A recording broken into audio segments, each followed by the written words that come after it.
ملکات العرب حضرت خدیجہ السلام،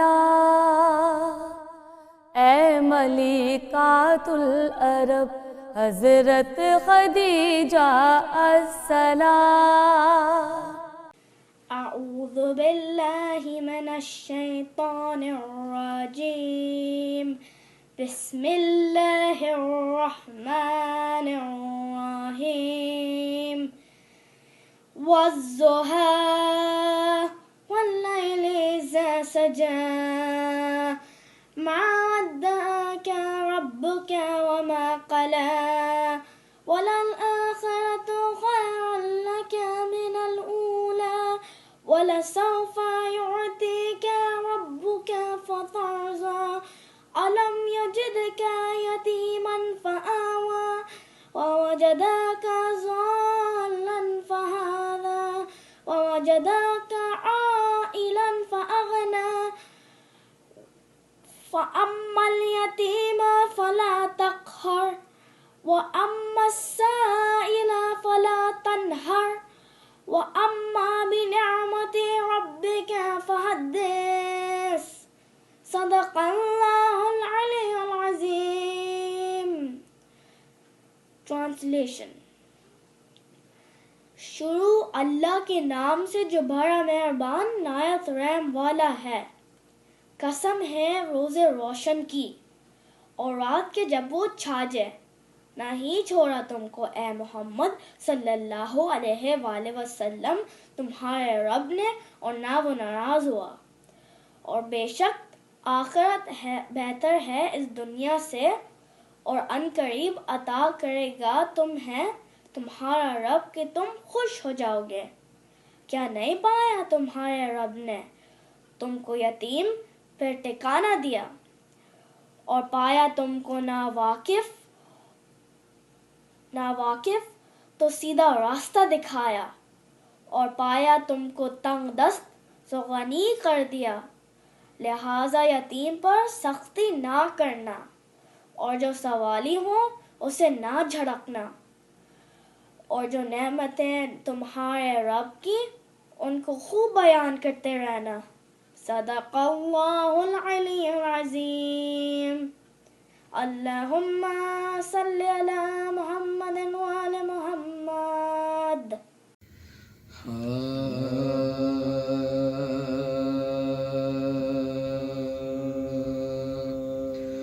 علی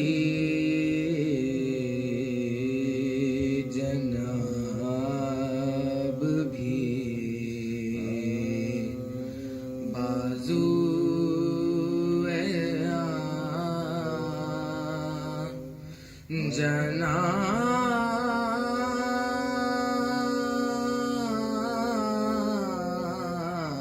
جناب بھی ہے، علی جناب بھی بازو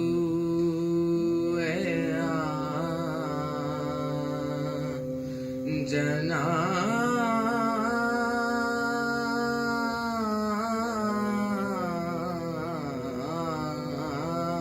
بھی ہے، خدا کا شیر بھی ہے، اور تراب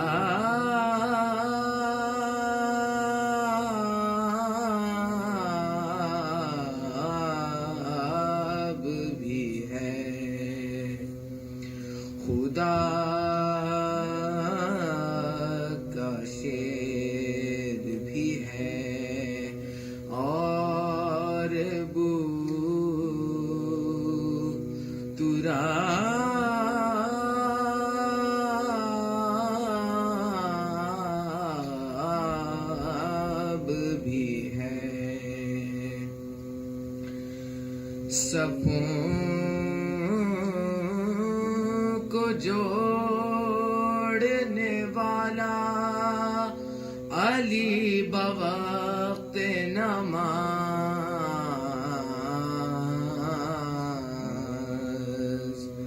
صفوں کو جوڑنے والا علی بوقت نماز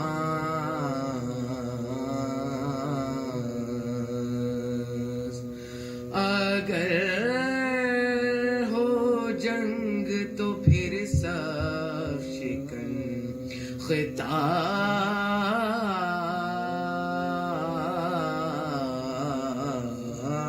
خطاب بھی ہے علی جناب بھی صلوات اللہم صلی علی محمد وآل محمد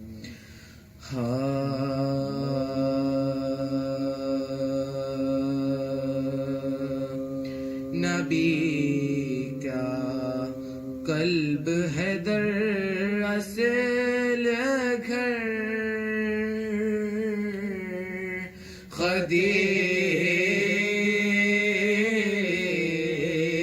خدیجہ کا نبی کا قلب ہے در اصل گھر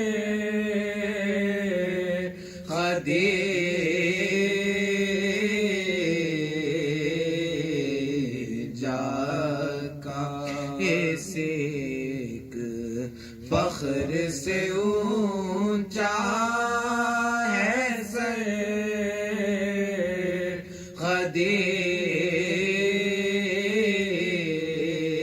خدیجہ کا نبی کا انہی کے مال سے پھیلا ہے چار سو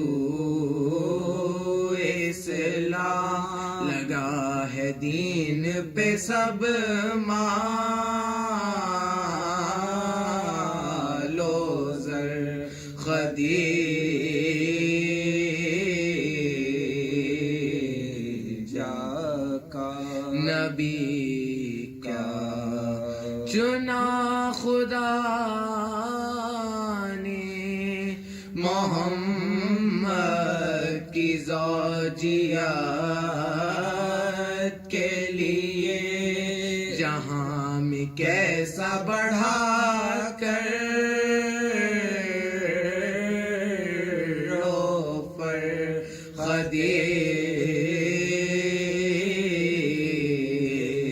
خدیجہ کا نبی کا شریک کار رسالت ہے یہ خدا کی قسم زبان نبی کی تھی لیکن اثر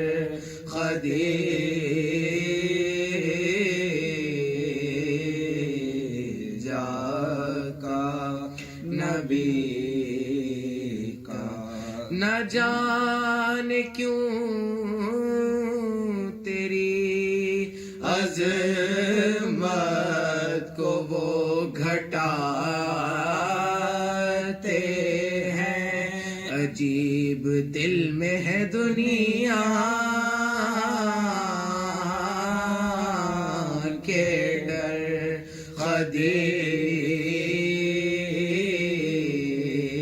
خدیجہ کا نبی کا نبی کی ایک ہی بیٹی ہے فاطمہ زہرا نبی شجر ہے تو اس پر ثمر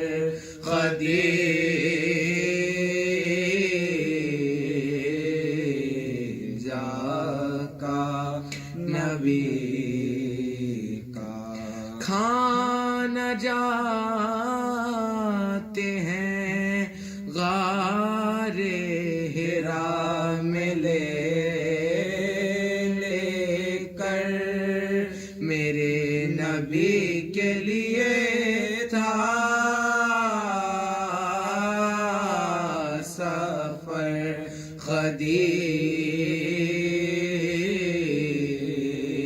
خدیجہ کا نبی کا میرے رسول کی اس پر رہی نگاہ کرم ہوا ہے جو بھی رضا جس قدر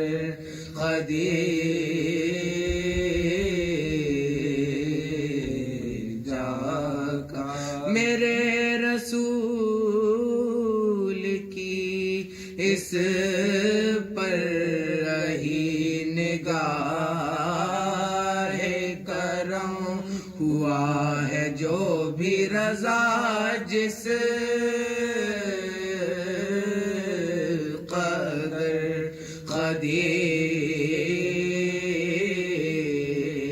خدیجہ کا نبی کا قلب ہے در اصل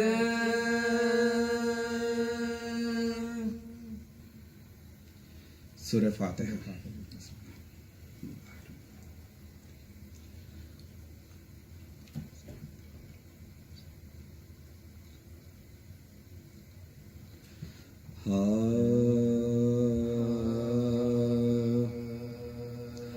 شیب ابی طالب میں تھی محصور خدیجہ شیب ابی طالب میں تھی محصور خدیجہ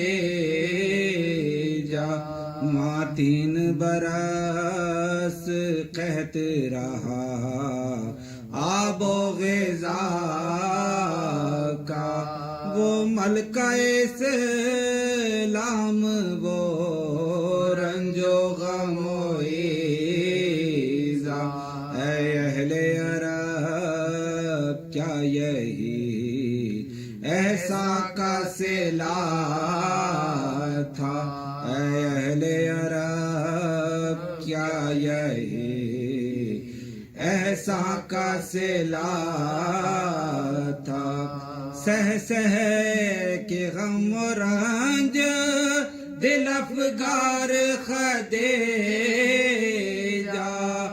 آخر کو ہوئی صاحب آزار خدیجہ آخر کو ہوئی صاحب آزار خدیجہ پھر بیٹی کو بلوا کے کیا پیار کئے باپ اور رو کے کہا اے میری مہرو میری دلدار دنیا سے سفر کرنے پہ ماں ہے تیری تیار ہاں بعد میرے رہنا تو بابا سے خبردار ہاں بعد میرے رہنا تو بابا سے خبردار تکلیف محمد کو کوئی ہونے نہ دینا ممکن ہو تو میت پہ میری رونے نہ دینا ممکن ہو تو میت پہ میری رونے نہ دینا تب حجرے سے صندوق کنیزوں سے منگایا ایک جوڑا روسی کا پھر اس میں سے اٹھایا اور اپنے قریب فاطمہ زہرا کو بلایا ملبوس وہ شہزادی کو رو رو کے پہنایا، پھر پیار کیا بیٹی کو، چپ ہو گئی بیبی، دنیا نے ستایا تھا بہت، سو گئی بیبی، دنیا نے ستایا تھا بہت، سو گئی بیبی۔ اے اہل عذاب وقت ہے یہ آہو بکا کا، جس بی بی نے دولت سے مسلمانوں کو پالا، اس بی بی پہ شیب ابو طالب کی وہ ایزا، کمزوری نے بستر سے خدیجہ کو لگایا، کمزوری نے بستر سے خدیجہ کو لگایا، اندوہوں میں دنیا سے سفر کر گئی بیبی، فاقوں کے سبب زور گھٹا مر گئی بیبی، فاقوں کے سبب زور گھٹا مر گئی بیبی، گریاں تھے ادھر غم میں خدیجہ کے پیامبر، زہرا کو رلاتی تھی ادھر فرقت مادر، آئی یہ صدا عرش سے اے خاصائے دعوت، رہلتا ہے میرا عرش جو تو ہوتی ہے مستر، بیتاب کیا ہے تجھے مادر کے علام نے، اماں کو تیرے عرش پہ بلوایا ہے ہم نے، اماں کو تیری عرش پہ بلوایا ہے ہم نے، افسوس مسلمانوں کی غیرت ہوئی برباد، جس بی بی کی دولت نے عرب کو کیا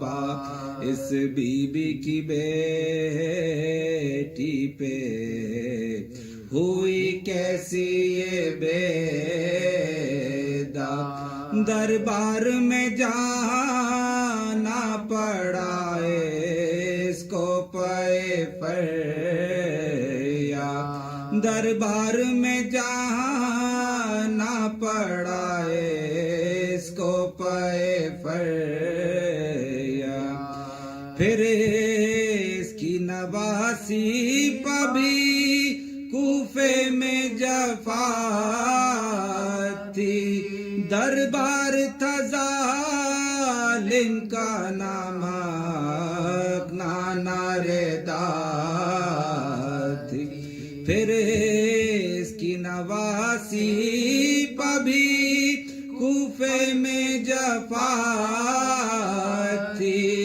دربار تھا ظالم کا نمک نعرے داد تھی، دربار تھا ظالم کا نمک نعرے داد تھی، شب ابی طالب میں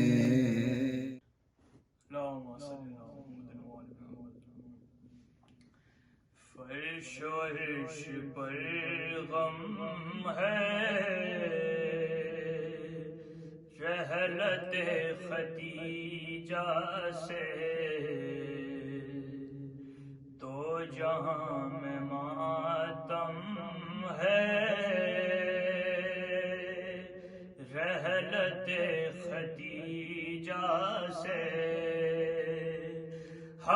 خدیجۃ الکبریٰ ہے خدیجۃ الکبریٰ ہے خدیجۃ الکبریٰ دو جہاں میں ماتم ہے رحلت خدیجہ سے اس علم کا بی بی کے دل پہ ہے اثر گہرا چل بسی زمانے سے آج مادر زہرا معترب یہ عالم ہے رحلت خدیجہ سے ماں کی طرح بیوی کو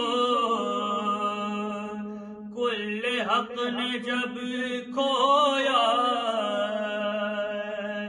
ہاں علی سا صابر بھی پھوٹ پھوٹ کر رویا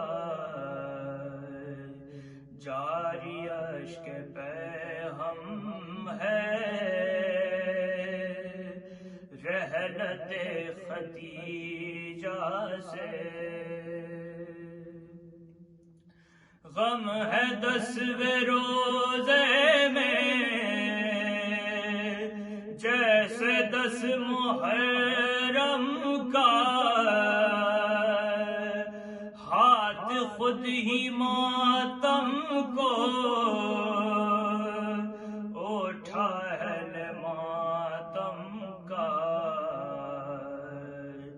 ہاں عزا کا موسم ہے رحلت خدیجہ سے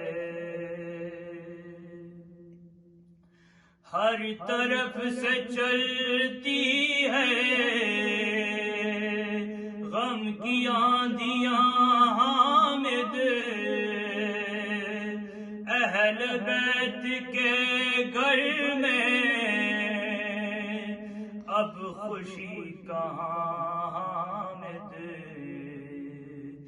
غم ہی غم مقدم ہے رحلت خدیجہ سے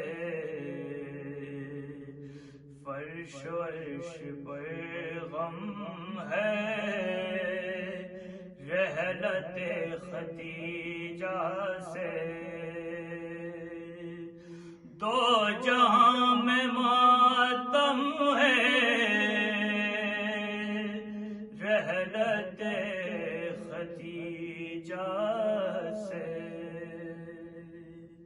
اللہم صلی اللہ علیہ وسلم اعوذ باللہ من الشیطان اللعین الرجیم بسم اللہ الرحمن الرحیم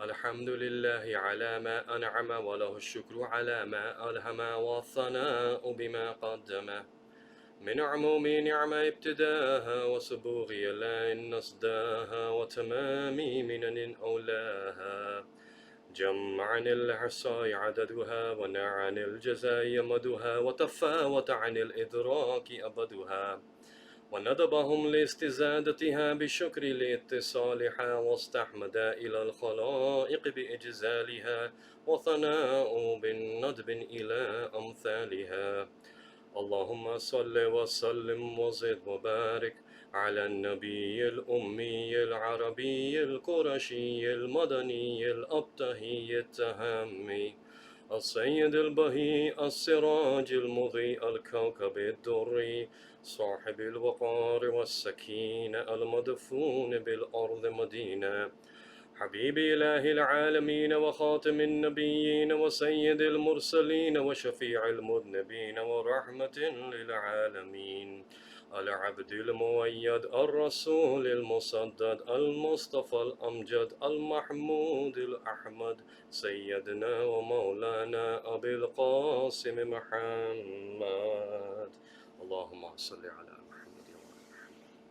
اللهم صل وسلم وزد وبارك على السيد المطهر الإمام المظفر الشجاع الغضنفر أبي شبير وشبر قاسم توبة وصقر الأنزع البتين الأشرف المكين الأشجع المتين العارف المبين الناصر المعين ولي الدين السيد الوصيين العلم الراشدين المولى الموحدين القبلة العارفين القائد الغر المحجلين وقاتل الناكثين وكاستين وماركين أبو الغر الميامين وخليفة رسول رب العالمين مظهر الدين يعصب الدين حبل الله المتين الصراط المستقيم النبأ العظيم الأمير المؤمنين الإمام المبين أسد الجبار مشية القهار الحيدر القرار الصاحب الذوالفقار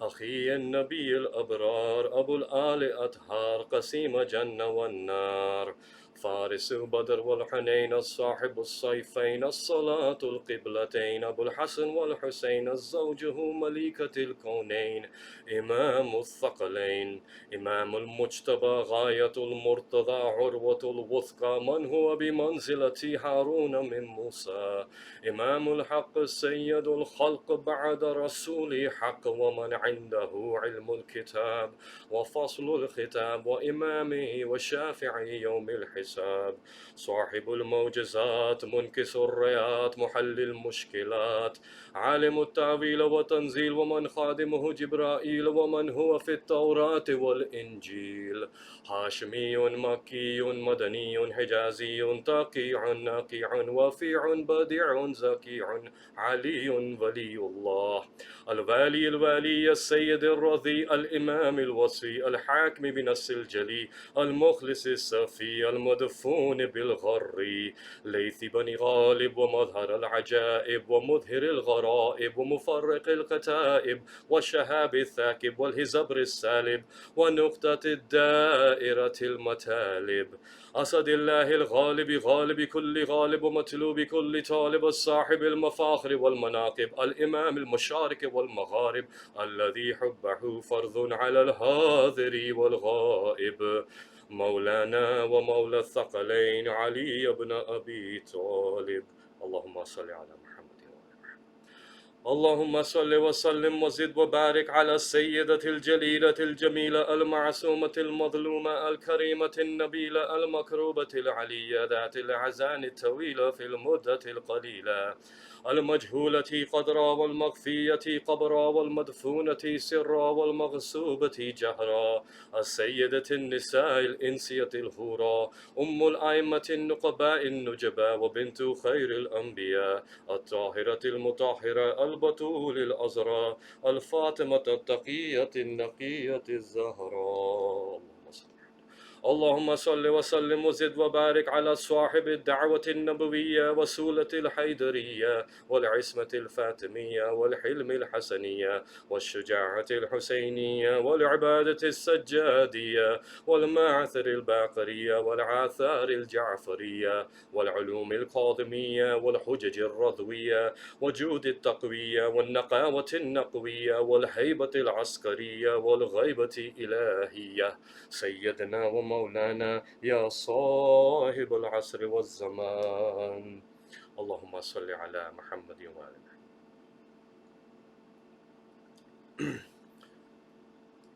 باب زہرا کے تمام مومنین مومنات دیگر سامعین مومنین مومنات سب کو السلام علیکم ورحمۃ اللہ وبرکاتہ۔ خطبہ میرا طویل ہو جاتا ہے، اس کے لیے معذرت خواہ ہوں۔ اس کوارنٹین کے دور میں یہ میرا طویل خطبہ اور زیادہ ضروری ہے میرے لیے، تاکہ میں اپنے آپ کو آمادہ کر سکوں، ماحول بنا سکوں، اپنے دل کو منور کر سکوں معصومین الصلاۃ والسلام کے القاب سے، اللہ کی حمد و ثنا سے۔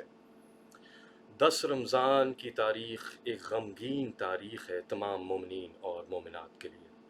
یقیناً ہر کوئی آشنا نہیں ہے اس ہستی سے جن کی شہادت ہم اس تاریخ میں منانے جا رہے ہیں۔ کچھ ہستیاں ایسی ہیں کہ اللہ عز و جل نے ان کے ایسے راز چھپا کے رکھے کہ صرف خاص لوگوں تک ان کی الفت، ان کی محبت، ان کی آشنائی یا تھوڑا بہت عرفان ان کے بارے میں ملا ہے۔ اور بی بی خدیجہ بنت خویلد الصلاۃ والسلام اللہم صلی علی محمد بالکل اسی فہرست میں شامل ہے جس فہرست میں حضرت ابو طالب شامل ہے علیہ السلام۔ بعض ہستیاں ایسی ہوتی ہیں کہ ان کے ایمان کے بارے میں تذکرہ کرنے کا فائدہ نہیں ہے، ہمیں یہ ثابت نہیں کرنا ہوتا کہ وہ لوگ کیسے مسلمان تھے یا وہ لوگ کیسا ایمان رکھتے تھے۔ ویسے تو لوگ ایمان حضرت ابو طالب پہ یا بی بی خدیجہ کے مقام پر بحث میں پڑ جاتے ہیں، لیکن یقین جانیے ہر مومن تو یہ جانتا ہے کہ بی بی خدیجہ کا مقام ہم سمجھنے سے قاصر ہیں۔ ہمیں ایسے ہستیوں کے ایمان کو ثابت کرنے کی ضرورت نہیں ہے، بلکہ انسان ایسے ہستیوں سے عقیدت رکھ کے اپنے ایمان کو ثابت کرتا ہے۔ بی بی خدیجہ سے جو محبت کرتا ہے، ان کے غم میں جو شریک ہوتا ہے، یقیناً اللہ کی ہدایت کے بغیر یہ ممکن نہیں۔ اللہ کا شکر ہے کہ ہمیں ایسے ہستیوں کے بھی ایک معرفت کی جھلک کروا دی تاکہ ہم ان سے الفت رکھ کے، مودت رکھ کے اپنے ایمان کو ثابت کر سکیں۔ بی بی خدیجہ کی بلند ذات کے لیے ایک باواز بلند صلوات پڑھ دیجیے، اللہم صلی علی محمد و آل محمد۔ ان کے مقام کے بارے میں کیا کہا جائے کہ جب رسول صلی اللہ علیہ وآلہ وسلم معراج پہ گئے تھے، معراج پہ جا کر بہت سے امانتیں وہ لے کے آئے تھے، ان میں سے ایک امانت یہ بھی تھی کہ حضرت جبرائیل نے آ کے رسول خدا صلی اللہ علیہ وآلہ وسلم سے فرمایا تھا کہ اے حبیب خدا، ایک سلام اب تک پہنچانا ہے، وہ سلام اللہ کی طرف سے اور مجھ جبرائیل کی طرف سے ہے حضرت خدیجہ کے لیے، ان کو جا کے یہ سلام ضرور پہنچا دیجیے گا۔ جب معراج سے واپسی ہوئی رسول صلی اللہ علیہ وآلہ وسلم کی، تو انہوں نے بی بی خدیجہ سے جا کے کہا کہ اللہ اور حضرت جبرائیل کا سلام آپ کو پہنچانے کے لیے آیا ہوں۔ بی بی خدیجہ نے جواب دیا کہ بے شک اللہ ہی سلام ہے، اللہ سے ہی سلامتی ہے، اللہ سے ہی تمام سلام ہے اور اللہ کی طرف ہی سلام بھیجے جاتے ہیں، اور حضرت جبرائیل کو بھی سلام ہو۔ بی بی خدیجہ کا مقام سمجھنے کے لیے یہ جاننا ضروری ہے کہ قرآن میں اللہ نے اولو العزم انبیاء پر سلام بھیجا ہے۔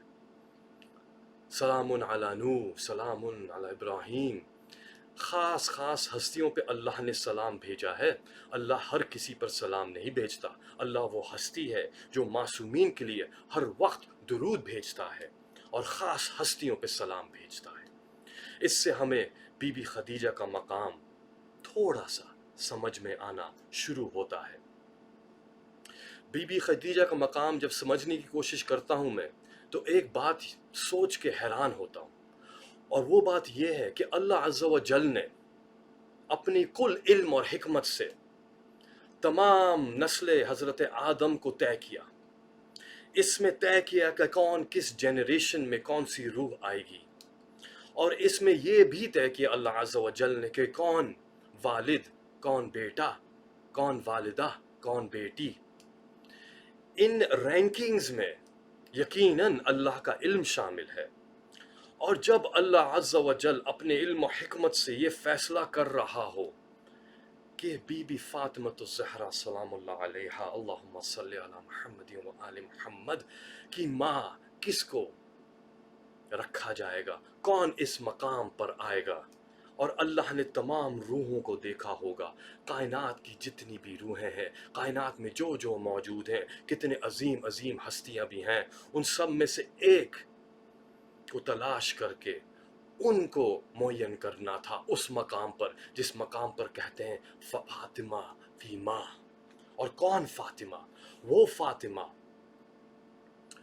جن کو ام ابیہا کہتے ہیں، وہ فاطمہ جن کو اپنے بابا کی بھی ماں کہا گیا، وہ فاطمہ جو کائنات کی ماں ہے سلام اللہ علیہ، وہ فاطمہ کہ جب امام علی نے مقام فخر پہ کہا تھا بی بی سے کہ اے فاطمہ میں وہ علی ہوں جس نے اپنے دونوں ہاتھوں سے آدم کی مٹی کو گوندا تھا، تو بی بی سیدہ نے یہ جواب دیا تھا کہ اے علی بے شک آپ کا بلند مقام ہے، اور میں فاطمہ وہ ہوں کہ جس نے بی بی حوا کی مٹی کو گوندا تھا اپنے ہاتھوں سے۔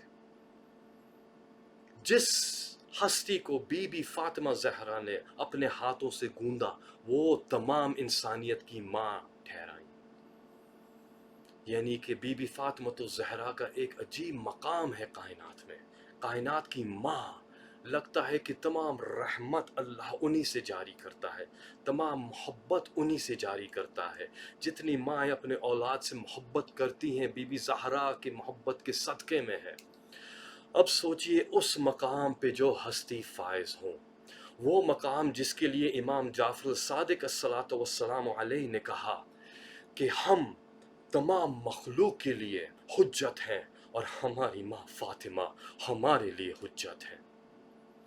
وہ ہستی فاطمہ زہرا سلام اللہ علیہا جن کے لیے معصومین نے کہا کہ ہم اللہ کے حجاب ہے، اور ہمارے پیچھے ایک حجاب خدا ہے جس کو فاطمہ کہتے ہیں۔ جب بی بی فاطمہ کا مقام سمجھنے سے ہم قاصر ہو جاتے ہیں، وہ ما ادراک ما فاطمہ نہیں سمجھ سکتے بی بی فاطمہ کا مقام کیا ہے، اس وقت جب ہم یہ دیکھتے ہیں کہ اللہ عز و جل نے اپنے علم و حکمت میں کس کو چنا ان کی ماں بننے کے لیے، ان کا نام ہے بی بی خدیجہ سلام اللہ علیہا، اللہم صلی علی محمد محمد۔ ایک عجیب مقام پایا ہے جس کو سمجھنے سے یقیناً میں قاصر ہوں۔ ایک اور بلند صلوات پڑھ دیجیے ان کی ذات پہ۔ یہاں تک کہ ایک اور اگر ہم ان کے مقام کو سمجھنے کے لیے ایک اور نقطے کی طرف اشارہ کرتے ہوئے آگے چلے، جب اللہ عز و جل نے اپنے رسول اپنے حبیب صلی اللہ علیہ وآلہ وسلم کو معراج پہ بلایا تھا، ویسے تو کئی معراج ہوئے ہیں، ان میں سے ایک معراج پہ جب بلایا تھا تو ایک امانت دی تھی، کہا تھا اے میرے حبیب یہ جو درخت ہے اس میں سے اس پھل کو کھا لو۔ جب اللہ کے حبیب نے اس پھل کو کھایا تو اللہ نے کہا کہ اس کا آدھا پھل تم کھا لو، آدھے پھل کے نور سے کچھ خلق ہوگا۔ آدھا پھل رسول صلی اللہ علیہ وسلم نے کھا لیا، اس کا نور ان کے جسم میں منتقل ہو گیا، اس کے بعد باقی پھل سے جو نور تھا اس سے اللہ نے ذوالفقار کو بنا کے ایک معین وقت پہ امام علیہ الصلاۃ والسلام کے لیے ذوالفقار کو بھیجا، یعنی کہ جو ذوالفقار بنی ہے وہ اسی نور کا ٹکڑا ہے جو رسول اپنے ساتھ لے کے آئے تھے معراج سے۔ جب رسول لے کے آئے معراج سے اس ٹکڑے کو، اس کے بعد ہی ہم نے دیکھا کہ بی بی زہرا کا نور نمایاں ہوا بی بی خدیجہ کے بدن میں۔ اس سے ہمیں یہ ایک نکتہ ملتا ہے، اور وہ یہ ہے کہ 14 معصومین ہیں، 14 معصومین کے نور تھے، 13 معصومین کی نور کو اللہ نے گوارا کیا کہ ان کو حضرت آدم کی پشت میں منتقل کر دیا جائے، لیکن ایک نور کو اللہ نے اپنے پاس رکھا۔ ایسا پاک و طاہر اللہ کا حجاب تھا کہ کوئی ظرف نہیں تھا جو اس کو برداشت کر سکے۔ رسول نے اس کو برداشت کیا اور معراج پہ جا کے اس نور کو لیا۔ اس کے علاوہ اگر ایک اور ہستی ہیں جو ظرف بنی اس نور بی بی سیدہ کے لیے، وہ ہے بی بی خدیجہ سلام اللہ علیہا، اللہم صلی علی محمد و آل محمد، اللہ اکبر۔ بی بی خدیجہ کہتی تھیں اپنے شوہر سے کہ اے حبیب خدا، یہ جو بچی ہے یہ مجھ سے ایسے تسکین والی باتیں کرتی ہے، بہت سرور ملتا ہے مجھے اس کی گفتگو سن کے۔ اب یہ سوچئے کہ یہ کیا اعلیٰ ظرف ہے، کیا پاک و طاہر ظرف ہے۔ اتنا پاک و طاہر اللہ نے سمجھا کہ اس ظرف کو اس قابل سمجھا کہ بی بی سیدہ کا نور جو حجاب خدا ہیں وہ اس ظرف میں آ سکے۔ ایسی بات سوچنے کے بعد اب ہم یہ سن ہی نہیں سکتے، نہ ہی سننا گوارا کرتے ہیں، نہ ہی سوچ سکتے ہیں جو جھوٹی باتیں بی بی خدیجہ کے لیے تاریخ میں لکھی گئیں۔ غیر تو ان باتوں کو مان لے، لیکن افسوس ہوگا اگر کوئی شیعہ ان باتوں کو مانے۔ دیکھیے یہ بات یاد رکھیے، بہت سی باتیں جو ہمیں بی بی خدیجہ علیہ السلام کے حوالے سے ملتی ہیں تاریخ کی کتابوں میں، ان کے حوالے جو ہیں، ان کے جو راوی ہیں، ان میں سے اکثر جو تھے وہ بغض و حسد رکھتے تھے بی بی خدیجہ سے، اہل بیت سے۔ خاص طور پہ بہت سی روایت ہمیں ایک زوجہ رسول سے ملی ہیں۔ بی بی خدیجہ جب رسول صلی اللہ علیہ وآلہ وسلم کی زوجہ تھیں تو اس دوران رسول صلی اللہ علیہ وآلہ وسلم نے کسی سے شادی نہیں کی کہ کوئی برابری کا تصور نہ کرے بی بی خدیجہ سے۔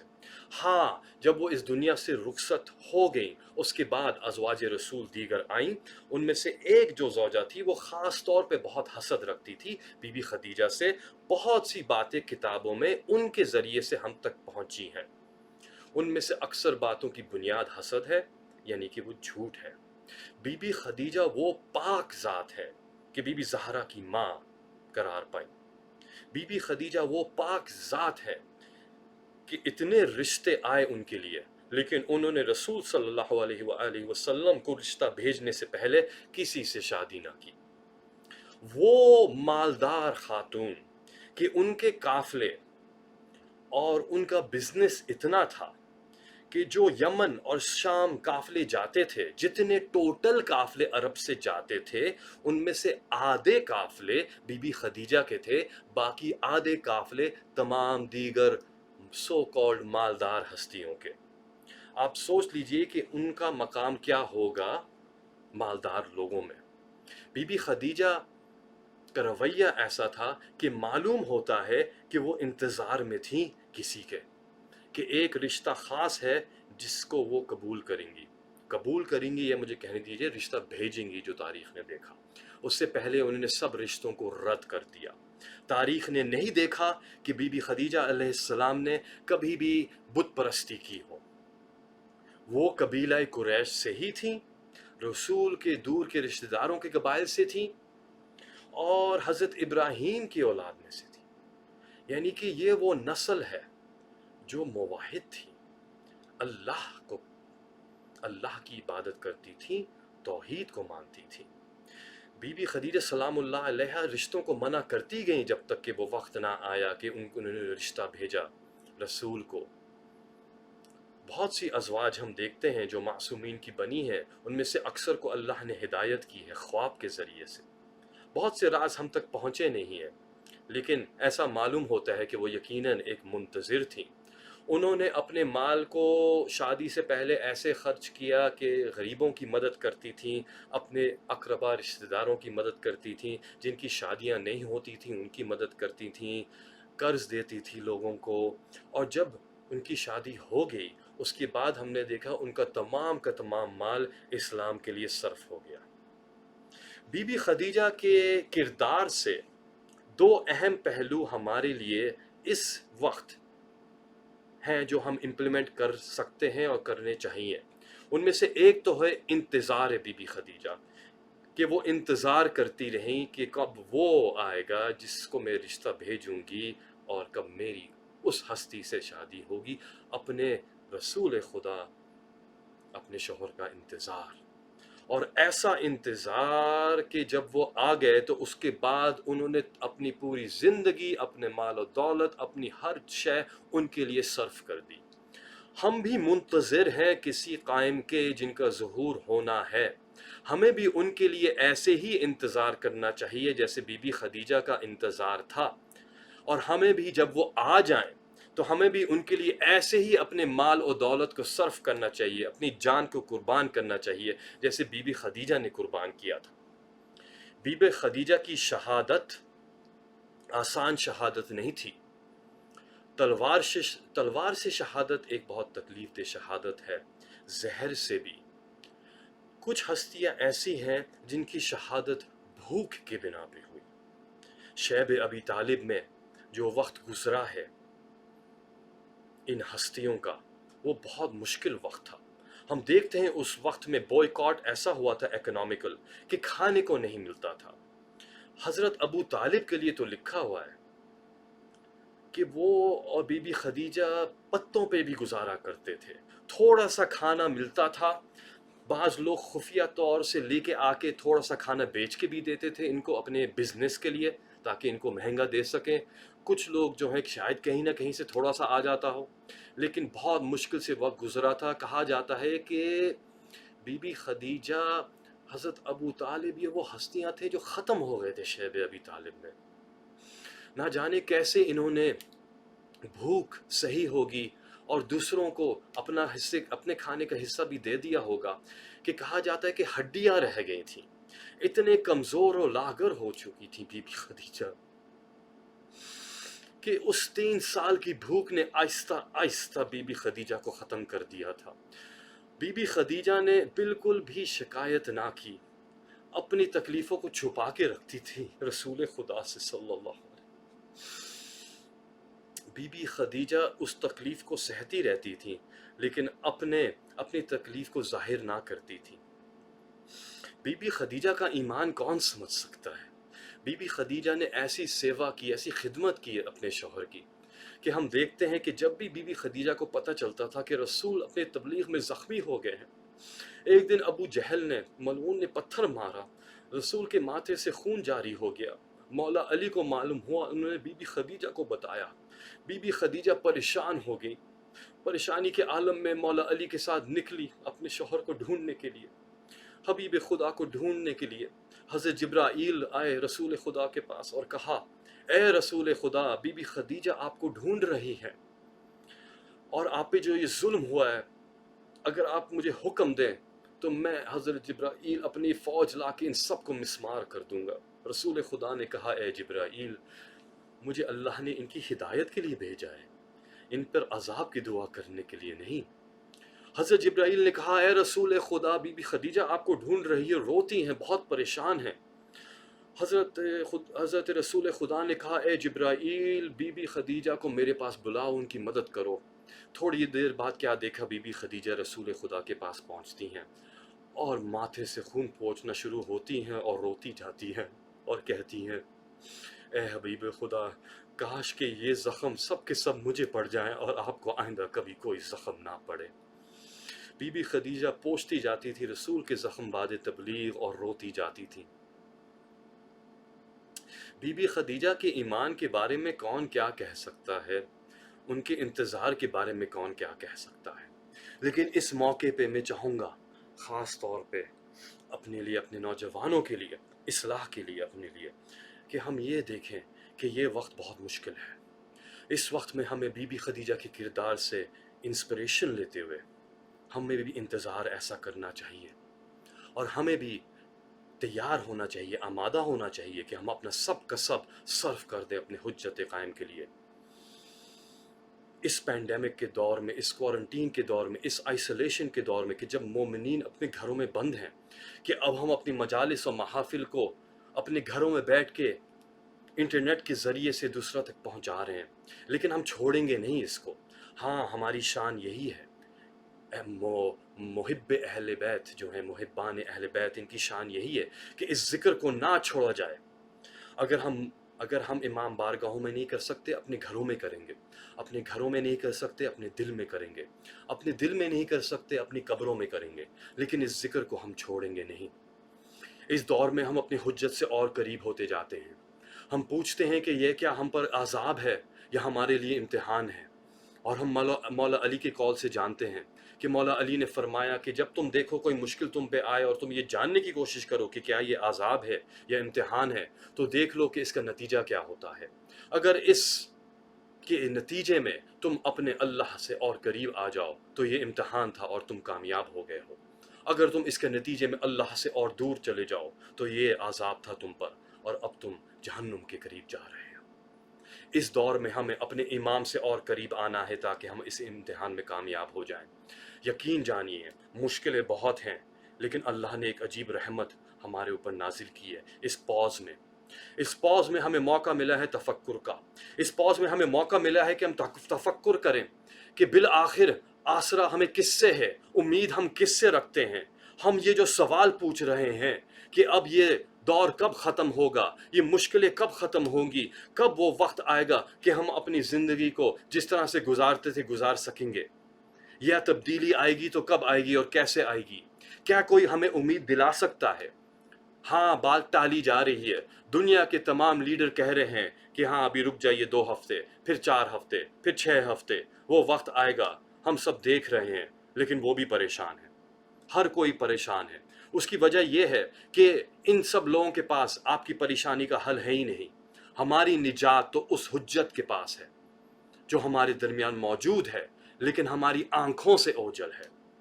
ہماری آنکھوں سے اوجھل ہونے کا مطلب یہ نہیں ہے کہ اس کا وجود نہیں ہے، اس کا مطلب یہ ہے کہ ہماری آنکھوں سے غائب ہے۔ اللہ بھی ہماری آنکھوں سے غائب ہے۔ امام علی نے کہا تھا کہ میں اس اللہ کی عبادت ہی نہیں کرتا جس کو علی دیکھ نہ سکے۔ یہودی نے اس کے جواب میں پوچھا کہ قرآن میں اور آپ نے خود کہا ہے کہ اللہ کو دیکھا جا نہیں سکتا۔ امام علی نے کہا اے شخص، میں اس اللہ کی عبادت نہیں کرتا جس کو ان آنکھوں سے دیکھا جائے، میں اس اللہ کی عبادت کرتا ہوں جس کو دل سے دیکھا جاتا ہے۔ دل سے سینس کرنے کو معرفت کہتے ہیں، اپنے قلب میں جو نور آتا ہے اس کو عرفان کہتے ہیں۔ عرفان امام اس دور میں ہمارے لیے ضروری ہے۔ جب ہم بی بی خدیجہ کا عرفان دیکھتے ہیں رسول خدا صلی اللہ علیہ وآلہ وسلم کے لیے، کہ جب وہ ان سے ملی بھی نہیں تھی تب بھی ان کی معرفت رکھتی تھی۔ ہم بھی نہیں ملے اپنے امام سے، لیکن ہم معرفت رکھ سکتے ہیں، اور ایسی معرفت کہ امام زین العابدین الصلاۃ والسلام علیہ نے فرمایا کہ اس طولانی غیب کے دور میں جو بھی شیعہ ہماری ولایت پر ثابت قدم رہے گا وہ ہی نجات پائے گا، باقی سب دین سے پھر جائیں گے۔ اور اس دور میں ہمارے شیعوں میں جو بھی اپنے امام کی معرفت رکھے گا اس کے لیے برابر ہوگا کہ ظہور ہو یا غائب ہو۔ ہمارے امام کا ظہور ہو، ہمارے امام غیب میں ہو، ہمارے لیے برابر ہونا چاہیے اگر ہمارے پاس قلب میں نور معرفت امام ہے۔ عجل اللہ فرجہم، اللہم صلی علی محمد وآل محمد۔ میرے جوانوں، اس موقع پر اپنی تمام کوششیں صرف کرو امام کی معرفت حاصل کرنے کے لیے، امام سے قریبی حاصل کرنے کے لیے۔ اس کا طریقہ شروعات تو یہ ہے کہ ہر فجر کے بعد دعائے عہد، ہر جمعے کے دن دعائے ندبہ، اور سمجھ کے تفسیر یا ترجمہ پڑھ کے اور سمجھ کے کہ کیا کہا جا رہا ہے۔ اپنے امام سے اپنی بیعت کی تجدید کیجیے دعائے عہد کے ذریعے سے روزانہ، اور اپنی تجدید بیعت کرتے ہوئے یہ یاد رکھیے کہ آپ کے امام آپ کو دیکھ رہے ہیں، آپ کے امام آپ کے ساتھ ہیں، آپ کے امام موجود ہیں، اور وہ عنقریب آنے والے ہیں۔ اور یہ جو موقع ملا ہے ہمیں حیرت کرنے کا کہ دنیا کہاں جا رہی ہے، یہ وہ موقع ہے کہ ہم تیاری کر لیں۔ کیا پتہ کہ یہی وہ سال ہو کہ 15 شعبان کے دن آپ سورج کی طرف دیکھیں گے، ایک چہرہ نمایاں ہوگا اور اعلان کرے گا کہ اللہ کی حجت اب ظاہر ہونے والی ہے۔ انشاءاللہ ہم اپنے آپ کو اس وقت امام کے انصار میں پائیں گے۔ مومنین، بہت مشکل دور ہے، لیکن جس کے دل میں امام کی معرفت ہے اس کے دل میں سوائے سکون کے کچھ اور نہیں آئے گا۔ اس پریشانی کے دور میں اپنے دل کو سکون کے لیے اپنے دل کو امام کی مودت، محبت، عشق، یقین، معرفت سے بھر دیجیے۔ آپ یقین جانیے وہ ہر مرض کی دوا ہے، وہ ہر مصیبت سے نجات ہے۔ یہ دنیا سمجھتی ہے کہ شاید یہ جو سسٹمز تھے یہی ہمیں بچا کے رکھ رہے تھے۔ یقین جانیے حجت خدا نے ہمیں ہر مصیبت سے نکالا ہے، ہر صدی میں وہ ابھی بھی ہماری رہنمائی کر رہے ہیں، ہماری نگرانی کر رہے ہیں۔ وہ نہ ہو تو ہم مسمار ہو جائیں۔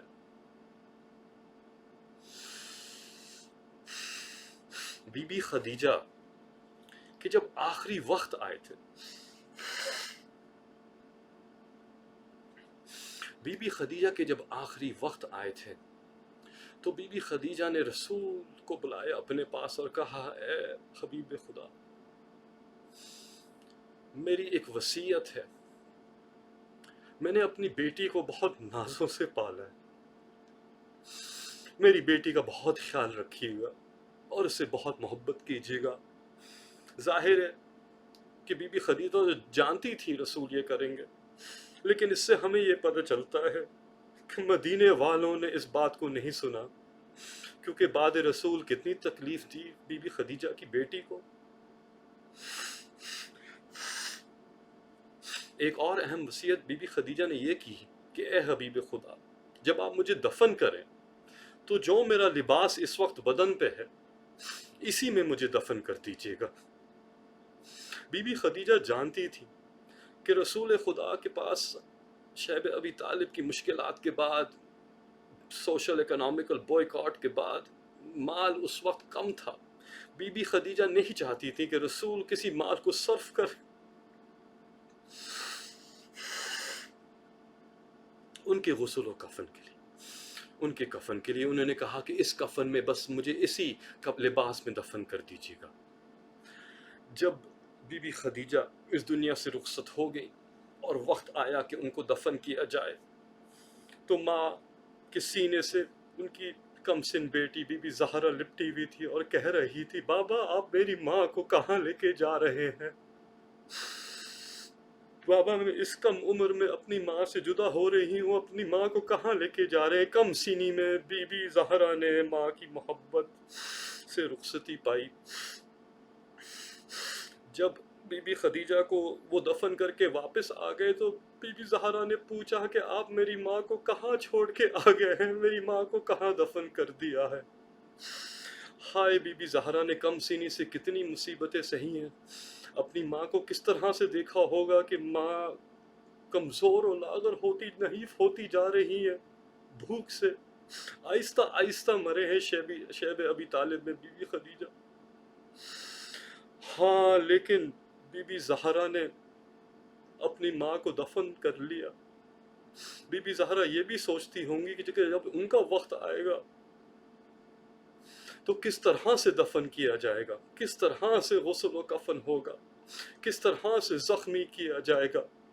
ہائے، وہ آخری وقت جب بی بی زہرا اپنی ماں کے سینے سے لپٹی ہوئی تھی، وہ وقت یاد آتا ہے جب آخری وقت تھا اور بی بی زہرا کو غسل و کفن دے دیا گیا تھا، اور بی بی زہرا کے سینے سے بی بی زینب لپٹی ہوئی تھی، قدموں میں بی بی کلثوم تھی، امام حسن تھے، سب آ کے اپنی ماں سے رخصت ہو رہے تھے۔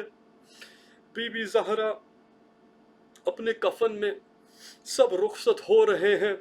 امام علی کیا دیکھتے ہیں؟ روتے جا رہے ہیں، اپنے بچوں کو دیکھ رہے ہیں کہ وہ ماں کے سینے سے لپٹے ہوئے ہیں، روتے جا رہے ہیں۔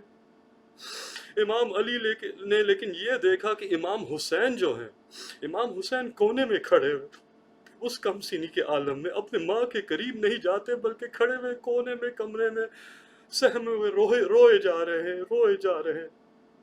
امام علی نے امام حسین سے پوچھا، بیٹا حسین جاؤ، باقی سب بھی تو اپنے ماں سے رخصت کر چکے ہیں، تم بھی جا کے اپنے ماں سے مل لو۔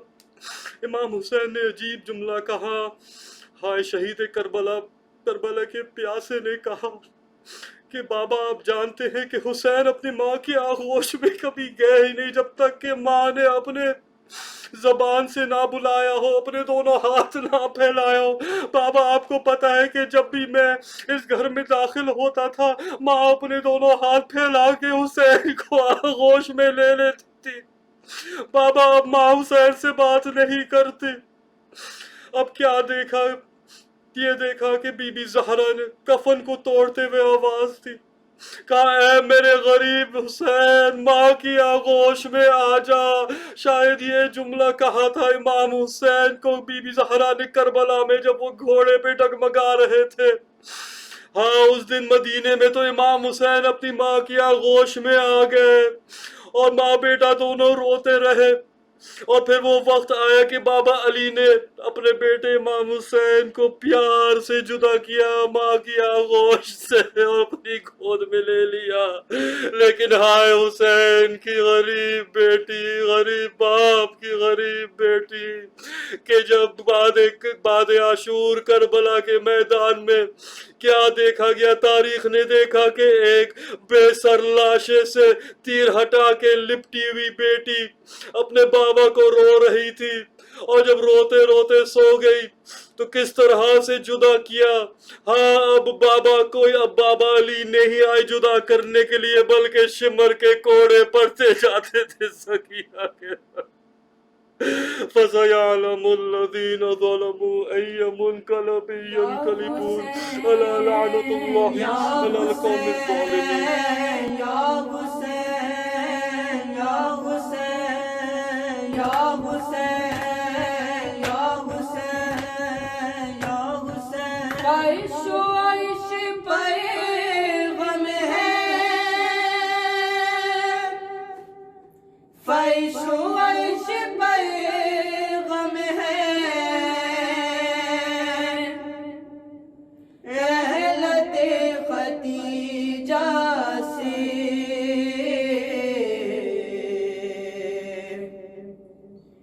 ہے خدیجۃ الکبریٰ ہے خدیجۃ الکبریٰ ہے خدیجۃ الکبریٰ ہے خدیجۃ الکبریٰ. دو جہاں میں ماتم ہے دو جہاں میں ماتم ہے رحلت خدیجہ سے ہے خدیجۃ الکبریٰ ہے خدیجۃ الکبریٰ ہے خدیجۃ الکبریٰ ہے خدیجۃ الکبریٰ. سال بھر بچھے گا اب فرش مجلس و ماتم اہل بیت کے گھر میں ہوگا حشر کا عالم. چشم فاطمہ نم ہے چشم فاطمہ نم ہے رحلت خدیجہ سے ہے خدیجۃ الکبریٰ ہے خدیجۃ الکبریٰ ہے خدیجۃ الکبریٰ ہے خدیجۃ الکبریٰ. اس علم کا بیوی کے دل پہ ہے اثر گہرا چل بسی زمانے سے آج مادہ زہرا مضطرب عالم ہے مضطرب عالم ہے رحلت خدیجہ سے ہے خدیجۃ الکبریٰ ہے خدیجۃ الکبریٰ ہے خدیجۃ الکبریٰ ہے خدیجۃ الکبریٰ. کون کلمہ گویوں کو ظلمتوں میں پالے گا کون اب محمد کو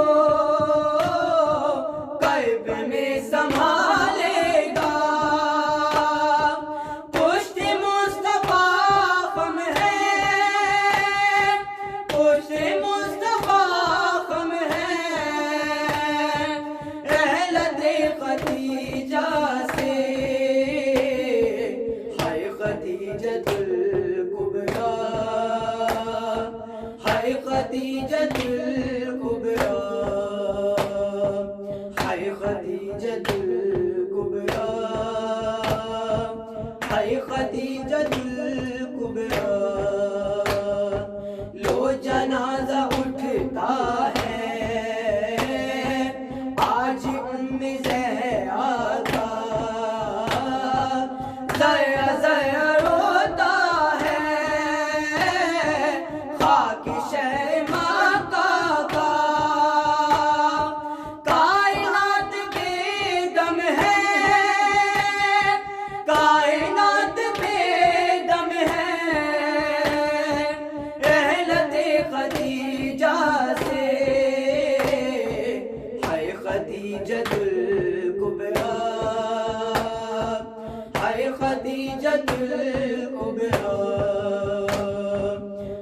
خدیجۃ الکبریٰ ہائے خدیجۃ الکبریٰ اے ملکات العرب حضرت خدیجہ السلام، اے ملکات العرب حضرت خدیجہ السلام،